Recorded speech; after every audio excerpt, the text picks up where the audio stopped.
अंधेरी रात और जो है रोने लगा।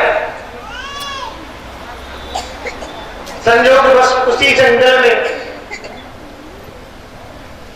बहुत सारे ऋषियों का आश्रम था और गौशाला भी था और भोले बाबा का एक पुराना मंदिर शिवालय जो बड़े महंत थे। वो सबका समाधान करने के लिए गए थे। आवाज गई कान में, गए, देखा बच्चा चिपक गया आके उनसे। बोले कौन हो बेटा तुम? लड़के ने कहा मैं फला जगह से आया हूं। बोले मैं तुम्हारे घर पहुंचा दूं?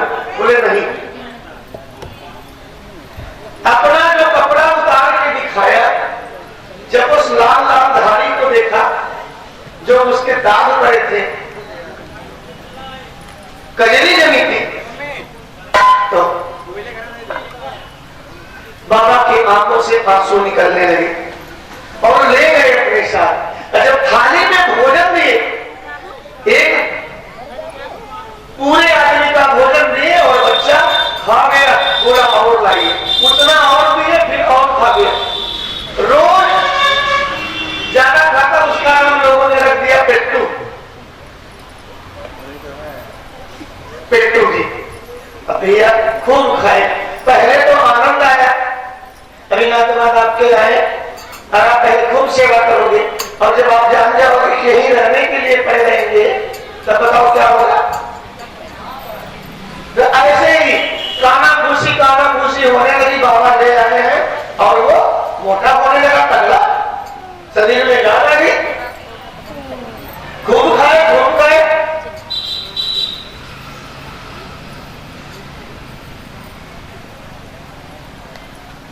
बाबा भी सुन गए, बात कान में गई। बोले बेटा सुन। बोले क्या बाबा? बोले तू कुछ करता नहीं। बोले मुझे कुछ आता ही नहीं, मैंने केवल गैया चराई, बस बस बेटा बस। तू कल से गौशाला की गैया ले जा चराने के लिए, लोगों का कहना छुट जाएगा। अब गैया चराने को ले जाता, गैया चराने को ले जाता वो, और शाम को फिर ले जाती है। दोपहर का खाना भी बाबा देते, दोपहर में खा नहीं लेते।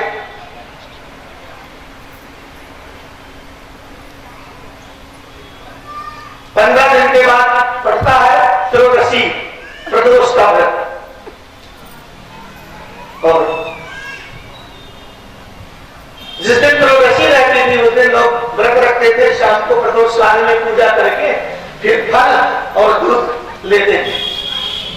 बोले बेटा आज खाना नहीं बनेगा। बोले बाबा गाय नहीं जाएगी चलाने के लिए? मैं नहीं जाऊंगा। बोले क्यों नहीं जाओगे? बोले कैसे? आपको पता है गैया इधर भागती उधर भागती, बड़ी मेहनत करनी पड़ती बाबा। बोले पेट्टू है, मानेगा नहीं। और बाबा ने क्या किया, उसे थोड़ा 4-6 आलू और इतना आटा दे दिया और सुन नमक मत ले जाना,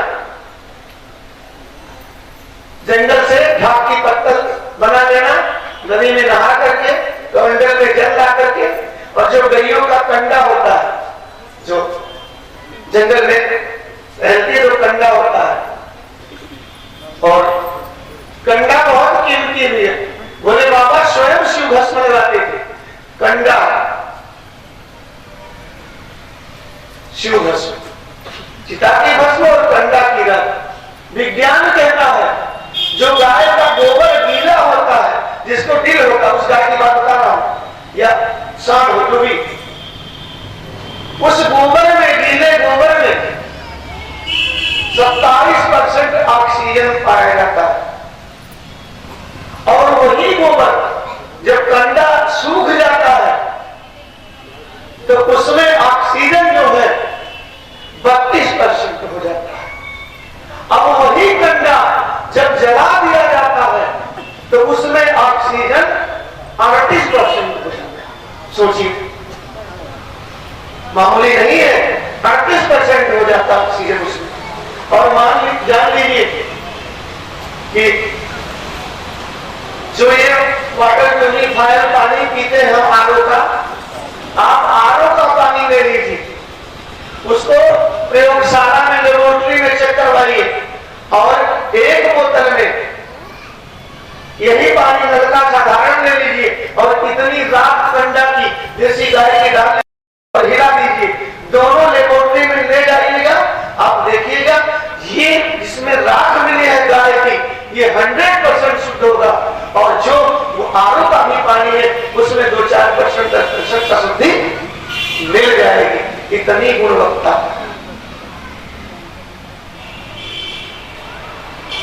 त्रयोदशी का बड़ा महत्व है, जिस दिन शिवरात्रि रहते हैं उसे त्रयोदशी हर महीने में पड़ती 15 दिन तक।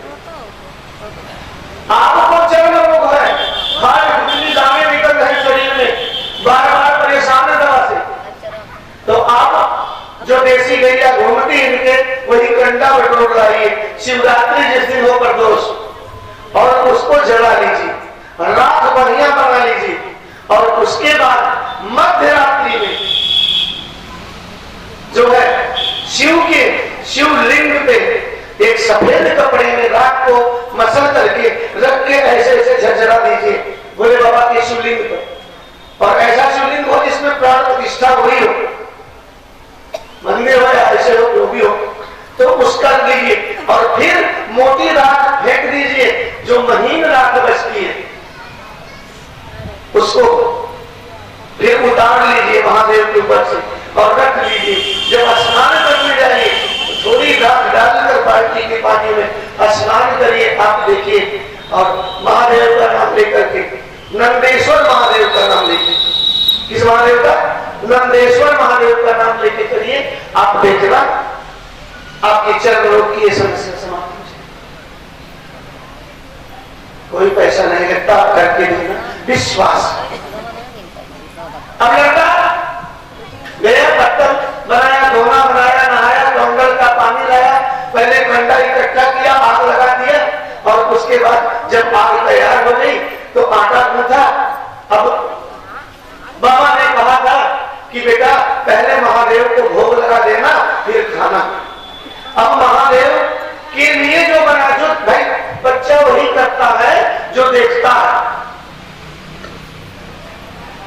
अब उसने देखा था कि सब जो भगवान के लिए छोटा छोटा बनाते हैं, वो सही गलत? आप भी पूरी बनाते हो देवी के लिए तो छोटी छोटी, और अपने लिए बड़ी बड़ी। भाई किस पुराण में लिखा है कि माता को छोटी छोटी, भगवान के लिए छोटा छोटा और अपने लिए बड़ा बड़ा? काहे बनाते हो? अब उसने भी जो भोले बाबा को भोग लगाना था वो लिट्टी छोटी बनाई और अपने लिए 3 लिट्टियां हुई, बड़ी बड़ी 2 बना लिए और आलू डाल दिया, आलू में आलू तैयार हो गया, मसल लिया, चोखा तैयार और 3 लिट्टी तैयार हो गई। अब उसके बाद राख के पत्तल पे रख दिया, एक दोना पानी, एक लिट्टी, हाथ जोड़ के बैठ गया कि हे महादेव आपका भोग लगाया हूं, आइए भोग लगाइए, आइए महादेव भोग लगाइए, आइए महादेव भोग लगाइए। बेनती कर रहा है, दोपहर हो गया, धूप आ गई, फिर भी महादेव नहीं आए। ऐसे ऐसे करते शाम होने लगी, शाम हो रही है, शाम होने लगी, फिर भी महादेव नहीं आए। गला सूखने लगा उसका, परेशान बेचारा, अब जान गई तब जान गई। तब तक भोले बाबा समाधि से कूद पड़े। माता पार्वती बोली स्वामी अभी तो आज प्रदोष काल तक आप पूजा करते, आप तो उठ गए पहले। बोले क्या बताऊं बोली, एक भक्त है मेरा, वो जानता कुछ नहीं, बालक है, पूजा पाठ की विधि नहीं जानता, केवल मन निर्मल है, इसलिए उसे दर्शन देने जा रहा हूं। लिट्टी चोखा बना के इंतजार कर रहा है, अब नहीं गया तो उसकी जान चली जाएगी। बोले आप तो भक्त के लिए इतना सब पर डालते हो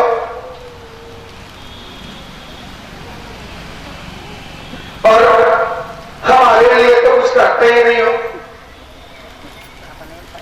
बोले क्यों नहीं करता तुम्हारे लिए, तुम्हें भी तो समय देता हूं।